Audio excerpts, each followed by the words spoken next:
নমস্কার বন্ধুরা, সুপর্ণাস কিচেনে সবাইকে স্বাগত।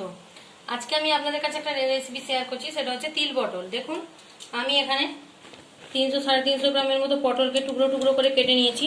আপনারা যেভাবে পছন্দ করবেন সেইভাবেই কাটতে পারেন, আপনারা গোটা রেখেও চিড়ে করতে পারেন, এটা অনেক রকমভাবে হয়। আমি টুকরো করে নিয়েছি। কড়াই আমার তেল গরম হয়ে গেছে, আমি এটাকে এবারে হালকাভাবে ভেজে নেব।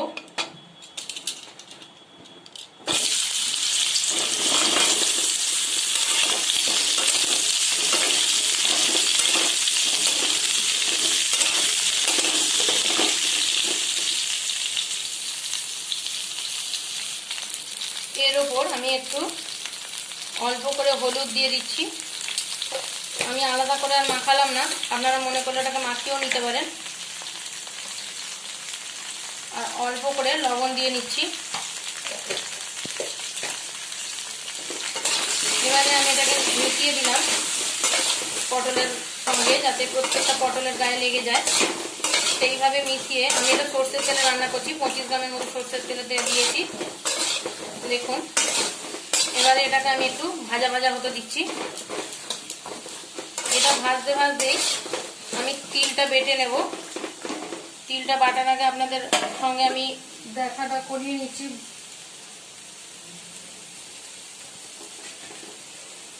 এটা আমি একটু ঢাকা দিয়ে ভাজতে দিলাম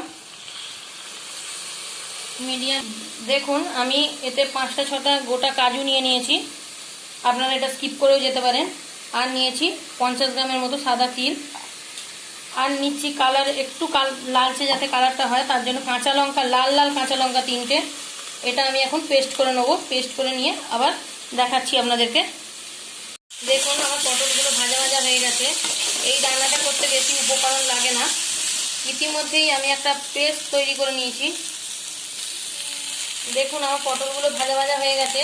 আমি পটল ভাজতে ভাজতেই পেস্টটা তৈরি করে নিয়েছিলাম। এই যে আমার পেস্টটা, আমি এবারে এটা দিয়ে দিচ্ছি এর সাথে। এটা খুবই একটা সহজ রেসিপি, খেতেও সুস্বাদু গরম ভাতের সাথে।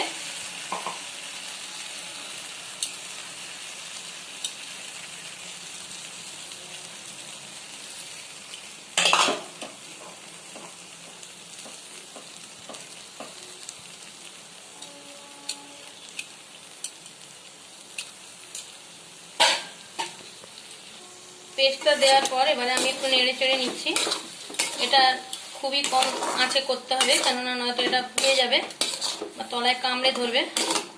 একটু নাড়াচাড়া করছি। তারপরে দিয়ে দিচ্ছি 1 চামচ চিনি, 2টো কাঁচা লঙ্কা। আপনারা ঝালটা যে যা স্বাদ মতো দেবেন। এবারে একটু নাড়াচাড়া করব। খুব বেশি এটা নাড়াচাড়া করতে লাগবে না। দেখুন, এইভাবেই এটা করছি। আর খুবই সহজ একটা পদ্ধতি, খুব চটজলদি হয়ে যায়। গরম ভাতের সাথে খুবই ভালো লাগে তিল পটলটা। এটা অবশ্যই সাদা তিল নেবেন, সাদা তিল না নিলে কিন্তু তরকারিটা ভালো হবে না।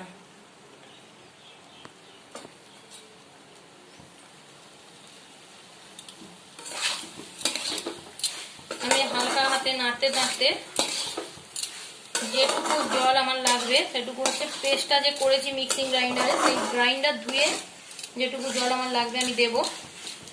খুব বেশি জল এখানে লাগবে না। আর এটা খুব বেশি টকটকে কালারও হবে না। আমি আগেই নুন হলুদ সমস্ত দিয়ে দিয়েছি।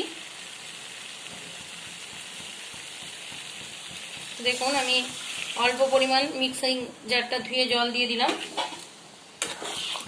এবারে আমি এটাকে চাপা দিয়ে সেদ্ধ হতে দেবো 10 মিনিটের মতো। সেদ্ধ হয়ে গেলেই এটা আমার রান্না তৈরি হয়ে যাবে। আমার যদি এই রেসিপিটা আপনাদের ভালো লাগে, অবশ্যই চ্যানেলটাকে সাবস্ক্রাইব করবেন, লাইক করবেন, কমেন্ট করবেন, আর সবার কাছে এটা শেয়ার করে দেবেন। দেখতে থাকুন, আমি এটা সেদ্ধর পরে আবার আপনাদের দেখাচ্ছি।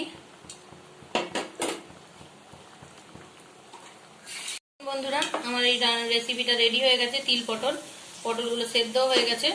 এবারে আমি এটা নামিয়ে নেব। এরকমই এটা মাখা মাখা খেতে ভালো লাগে, এটা ঝোল ভালো লাগে না। তাই গরম গরম ভাতের সাথে একটু আপনারা বাড়িতে রান্না করে খেয়ে দেখবেন। ঠিক এই জিনিসটাই হবে, দেখতে যেন মনে হচ্ছে পোস্ত তৈরি হয়েছে, কিন্তু এটা না। এটা সাদা তিল দিয়ে একটা তিল পটল তৈরি করে দেখালাম আপনাদেরকে। আপনাদের যদি রেসিপিটা ভালো লেগে থাকে শেয়ার করবেন, কমেন্ট করবেন। অনেক অনেক লাইক করবেন আর বাড়িতে একটু করে খেয়ে দেখবেন।